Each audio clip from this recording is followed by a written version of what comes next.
सर्वांना मैत्रीपूर्ण जय भीम। आर के भटकर यूट्यूब चॅनलवर आपले सहर्ष स्वागत आहे। आपण पाहतात आर के भटकर यूट्यूब चॅनल। असेच आमचे व्हिडिओ आवडल्या चॅनलला लाईक करा, शेअर करा, कमेंट करा आणि सबस्क्राइब करायला विसरू नका। सर्वांना मैत्रीपूर्ण जय भीम। डॉक्टर बाबासाहेब आंबेडकर यांनी 14 ऑक्टोबर 1956 ला बुद्ध धर्माची दीक्षा दिली। तर ही दीक्षा ते सहजच घेतली, अभ्यास केला घेतले असं नाही। तर बाबासाहेब आंबेडकर बुद्ध आणि त्याचा धर्म याची जी प्रस्तावना आहे त्या प्रस्तावनेनंतर की डॉक्टर बाबासाहेब आंबेडकर यांचा मॅट्रिक पास झाल्यानंतर 1908 मध्ये त्यांचा केसी बोले हे जे त्यावेळेचे भंडारी समाजाचे आमदार होते त्यांच्या अध्यक्षतेखाली त्यांचा सत्कार झाला आणि त्या सत्कारामध्ये त्यांना केळुस्कर गुरुजी यांनी भगवान गौतम बुद्धांचं चरित्र त्यांना भेट दिलं। तर ते भेट दिल्यानंतर बाबासाहेब त्या प्रस्तावनेमध्ये लिहितात की मी 1908 ला भगवान गौतम बुद्धाचं चरित्र वाचलं, त्यामुळं मी प्रभावित झालो आणि प्रभावित झाल्यानंतर मी 48 वर्षपर्यंत भगवान गौतम बुद्धाच्या सावलीत वाढलो, छायेत वाढलो आणि जे 1908 ते 1956 48 वर्षपर्यंत डॉक्टर बाबासाहेब आंबेडकर हे तथागत भगवान गौतम बुद्धाच्या छायेत वाढले, सावलीत वाढले। 56 ला आपल्याला धम्मक्रांती इथे केली आणि आता ही धम्मक्रांती आपल्याला गतिमान कशी करायची आहे याविषयी आपण थोडक्यात असं मनोगत भारतीय बौद्ध महासभा पंढरा महाराष्ट्र अमरावती महानगर शाखेच्या अध्यक्षा प्रमिला शिंदे हे आपलं मनोगत या ठिकाणी व्यक्त करतात। धम्मचक्र प्रवर्तन दिनाच्या निमित्ताने आजच्या या समारोपीय कार्यक्रमाचे अध्यक्ष आदरणीय सांभारे सर, आपल्या जिल्ह्याचे अध्यक्ष, बुद्धवंदनेचे प्रणेते, आमचे मार्गदर्शक आदरणीय बोरकर सर, सार्वजनिक वाचनालयाच्या कोषाध्यक्षा, त्याचप्रमाणे भारतीय बौद्ध महासभा महिला शाखा पर्यटन सचिव आदरणीय बोरकर मॅडम, संत सैनिक दल जिल्ह्यातील पदाधिकारी तसेच वाचनालयाचे पदाधिकारी आणि सर्व बंधू आणि भगिनी यांना सन्मानाचा जय। आज धम्मचक्र प्रवर्तन दिन 69वा आपण साजरा करत आहोत। 14 ऑक्टोबर 1956 साली अशोक विजयादशमीला डॉक्टर बाबासाहेब आंबेडकरांनी आम्हाला बौद्ध धम्म दिला, जो विज्ञानावर आधारित आहे। अंधश्रद्धा आणि कर्मकांड त्यांनी नाकारलेला आहे।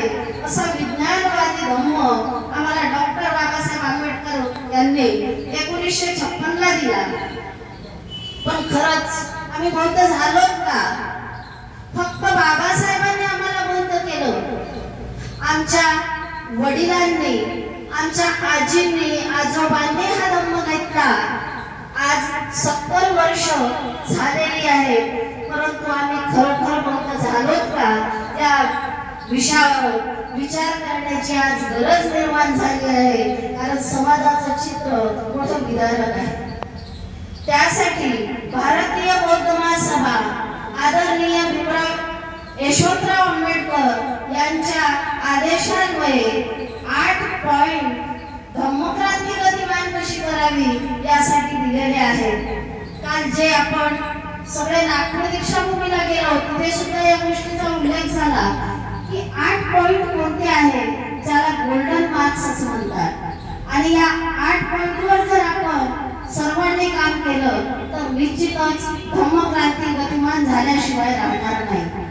त्यातील पहिला पॉइंट आहे, मी थोडक्यात घेणार आहे। त्यातील पहिला पॉइंट आहे चलो बुद्ध की ओर।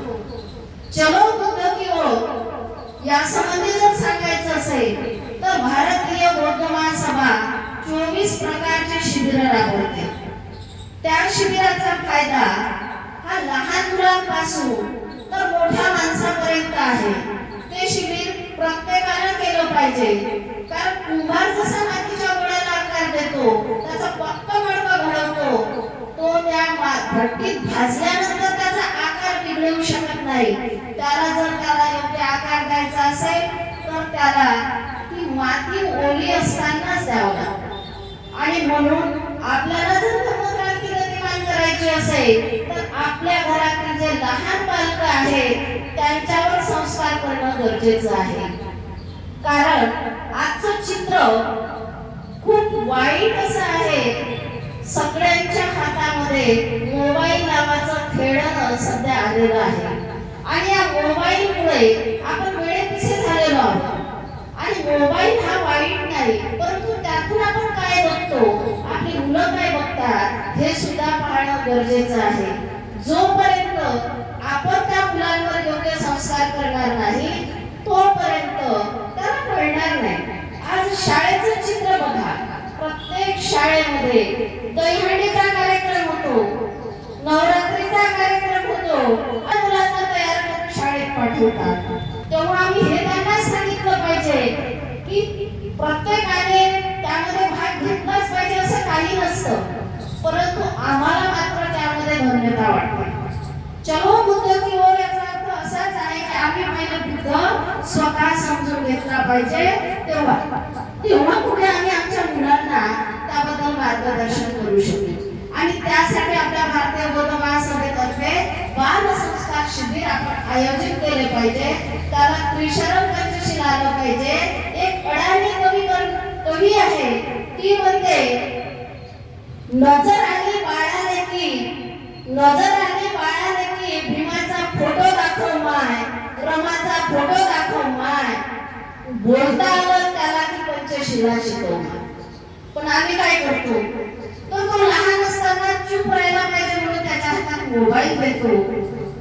ही विचार करण्याची गरज आज निर्माण झालेली आहे आणि भारतीय बौद्ध महासभा त्या दिशेने पावलं उचलत आहे.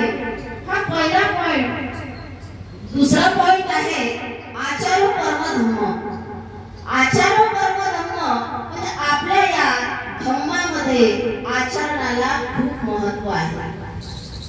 आचरण जर नसेल तर बाबासाहेबांनी कितीही चांगला आपल्याला धम्म दिला असेल तर त्याचा काही उपयोग होणार नाही. एक साधं उदाहरण आहे. आपलं आचरण हे शुद्ध असलं पाहिजे. आपल्या आचरणातून आपण बौद्ध असल्याचा पुरावा लोकांना देता आला पाहिजे. असं शुद्ध आचरण आपलं असलं पाहिजे.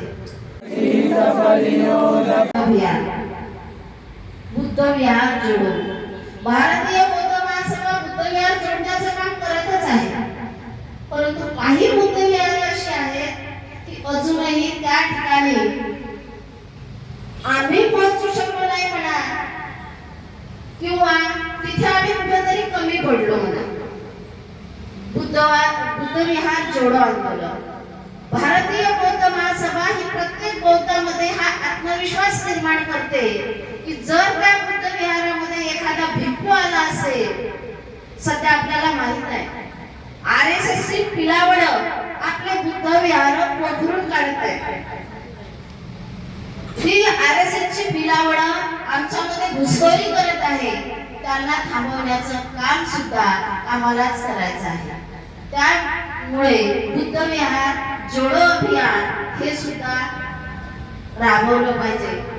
त्यानंतरचा पॉइंट आहे मंडळ जोडो अभियान.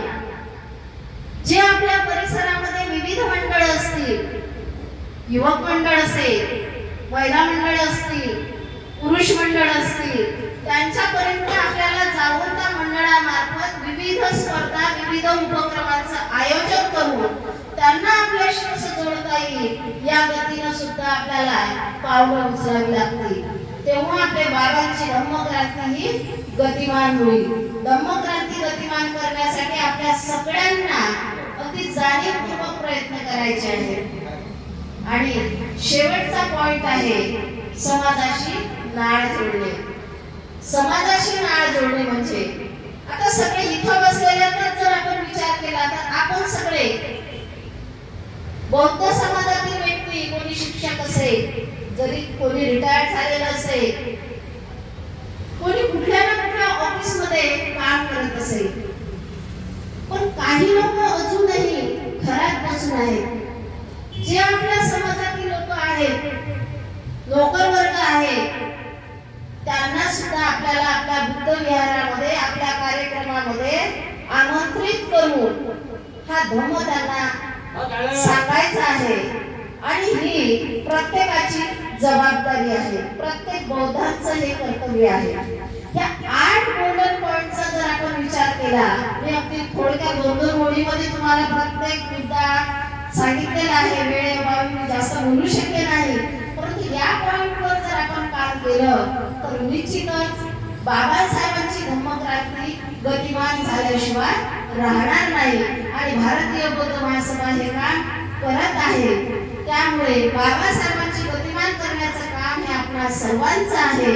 सर्वांना मी धम्मचक्र प्रवर्तन दिनाच्या खूप खूप शुभेच्छा देते आणि माझे 2 शब्द इथेच थांबवते. सर्वांना जय गुरु.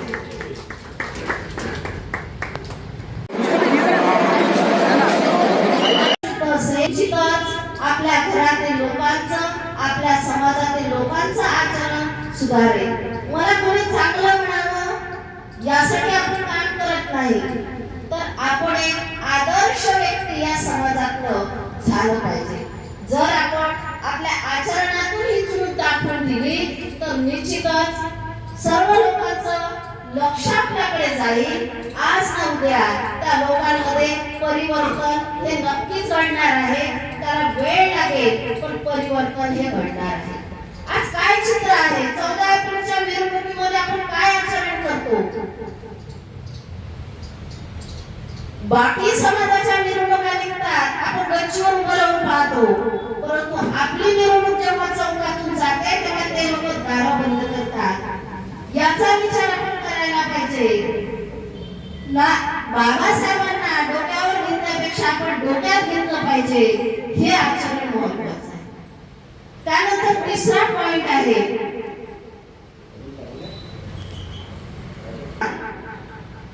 जसं मी आचरणाबद्दल आपल्याला सांगितलं, बौद्धों की पहचान ते आमच्या वागणुकीतून, आमच्या पेहरावातून दिसलं पाहिजे.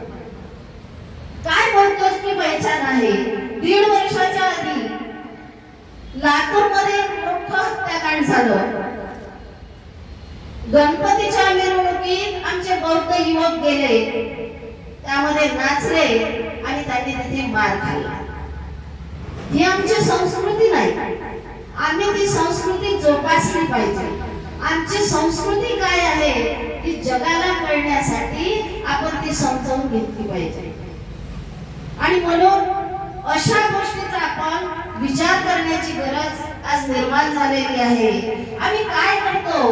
बाबासाहेबांनी आम्हाला 1956 ला बौद्ध धम्म दिला, पण आजही आम्ही आमच्या घरामध्ये देवीचे उपवास ठेवतो. आहेत काही गरबामध्ये नाचतो, 9 दिवस नवरंगाच्या साड्या घालतो. हे कुठेतरी थांबलं पाहिजे. तुम्ही एखाद्या पौर्णिमेला जर त्यांना असं आचरण करायला सांगितलं तर करतात का, याचाही विचार आपण करायला पाहिजे. आणि हे जेव्हा होईल तेव्हा धम्मक्रांती खऱ्या अर्थाने गतिमान होईल. कारण हे थांबल्याशिवाय आम्हाला पर्याय नाही. आम्हाला जर पुढच्या दृष्टीने सक्षम व्हायचं असेल तर आपल्याला धम्मक्रांती ही गतिमान केलीच पाहिजे. आमचं आचरण हे शुद्ध असलं पाहिजे. आमची एक ओळख असली पाहिजे, आपली एक आयडेंटिटी असली पाहिजे. आणि ती आयडेंटिटी आपण आपल्या आचरणातून, आपल्या वागणुकीतून लोकांना दाखवून दिली पाहिजे. म्हणजे आपण खऱ्या अर्थाने बौद्ध झालो. याच्या आधीचा जर आपण 69 वर्षाच्या आधीचा काळ पाहिला तर आमच्या आजी आजोबा, आमचे वाडवडील आजच्या दृष्टीने खूप प्रगत होते असं म्हणावं लागेल. कारण बाबासाहेबांच्या एका आदेशावर त्यांनी आपल्या घरातले सगळे देव फेकून दिले, पण आम्ही मात्र आजही त्याला कंटाळून बसलेलो आहोत. हे सुद्धा या ठिकाणी आपल्याला मान्य करावं लागेल. आणि म्हणून आमची एक ओळख असली पाहिजे, बौद्धिक पहचान असली पाहिजे. हा 3रा पॉइंट होता. 4था का संघटन. आमच्यामध्ये संघटन असलं पाहिजे. बाबासाहेबांनी आम्हाला सांगितलं शिका, संघटित व्हा, संघर्ष करा. आम्ही शिकलो, बाबांच्याच पुण्याने शिकलो. खरंच आम्ही संघटित झालो का? आज समाजामध्ये किती गटगट पडलेले आहेत. आमच्यामध्ये संघटन असलं पाहिजे. आमच्या ज्या संस्था असतील त्यामध्ये कोणीही एक मोठा नसून आपण सगळेजण त्या संस्थेचे चालक आहोत ही भूमिका पहिले आपल्यामध्ये रुजली पाहिजे. मी हे केलं म्हटल्यापेक्षा आम्ही हे केलं, तिथे मी ऐवजी आम्ही आलं पाहिजे. म्हणजे आपलं संघटन मजबूत होईल. संघटन, टीम वर्क ही महत्वाची संकल्पना आहे. आणि जे टीम न काम होऊ शकते ते एकट्या माणसाने होऊ शकत नाही. आणि म्हणून सर्वांनी संघटनाकडे लक्ष देण्याची गरज आहे. लोक जर आपल्यापर्यंत येत नसतील तर आपण त्यांच्यापर्यंत गेलं पाहिजे. हा चौथा पॉइंट. पाचवा पॉइंट आहे रोटी बेटी व्यवहार. हा पॉइंट आहे धर्मांतरित बौद्धाच्या बाबतीत. आम्ही 1956 ला बौद्ध झालो, पण आता अलीकडच्या काळामध्ये काही लोक बौद्ध होत आहेत. दरवर्षी धम्मदीक्षेचे सोहळे पार पडत आहेत. आणि जे धर्मांतरित बौद्ध आमच्यामध्ये येत आहेत, मग ते वेगवेगळ्या समूहातून आलेले असतील, त्यांच्यासोबत आपण रोटी बेटी व्यवहार केला पाहिजे. त्यांच्यासोबत जेवण केलं पाहिजे. त्यांच्या मुली आपल्या घरात आपण मागितल्या पाहिजे, आपल्या मुली त्यांच्या घरातही गेल्या पाहिजे. म्हणजे आपल्या ह्या धम्मक्रांती गतिमान होण्यासाठी अधिक चालना